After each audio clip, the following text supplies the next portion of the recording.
COVID-19, as the number of cases continues to rise, the demand for oxygen concentrators become even more. To discuss this with us, I'd like to welcome Dr. ISMAIL MITHA just to discuss the current challenges of the oxygen concentrators. Dr. MITHA, assalamu alaikum wa rahmatullahi wa barakatuh, and jazakallah so much for joining us. Wa alaikum assalam wa rahmatullahi wa barakatuh. Jazakallah, my brother, for inviting us. And yeah, we are obviously in an incredibly desperate situation currently. On the ground, there are no beds, no ICU beds, no ventilators, no high flow, and essentially most organizations like FMYO, I'm one of the doctors that actually adjudicates the dispensing of oxygen concentrators, and the need has become, like I say, incredible. Everyone in every family, every home requires an oxygen concentrator. And to date, FMYO has dispensed in excess of 200 oxygen concentrators, and probably more than that, since the beginning of the pandemic. So alhamdulillah, we've been in a very fortunate position, as FMYO, to be in a position to deliver these oxygen concentrators to the people that actually require it. And as you're well aware, I mean, we at this juncture in South Africa are riding the crest of the third wave, and this it's really taken us. We are overwhelmed as and hospitals are overburdened with patients. There are no beds. There are no ventilators. Doctors are exhausted, and so we have up until now been in a very fortunate position to be able to assist, and we just make dua that Allah help those who are affected with this condition, and obviously help those healthcare workers and community groups that are trying desperately to assist these people. And Dr. Peter, what's interesting, I drove past a hospital which is just opposite a testing center, and I saw in a car, an oxygen tank being brought there. And as you mentioned, there are no beds in the hospital. So the situation is dire, isn't it? And you being on the ground, witnessing it yourself, you're seeing firsthand just how deadly this new variant has really wreaked havoc across the country.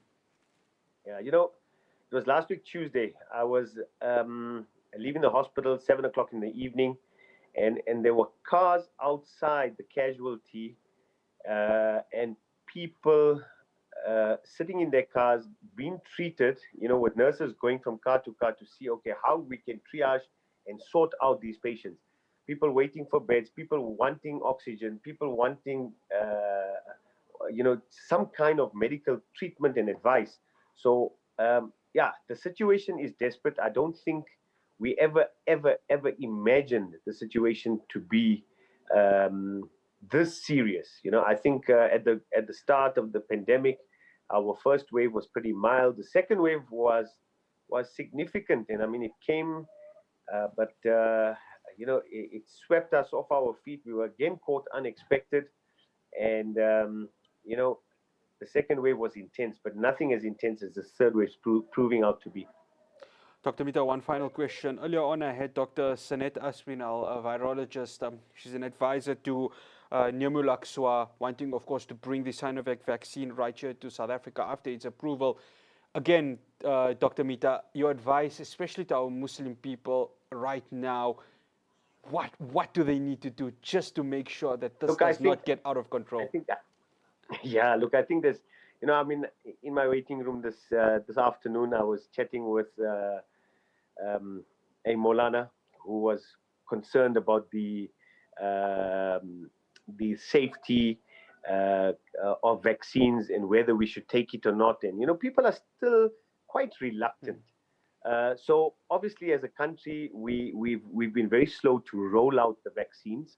So that's the one, I think, drawback with regards to our vaccination program. And then people have been skeptical and are entertaining all sorts of conspiracy theories.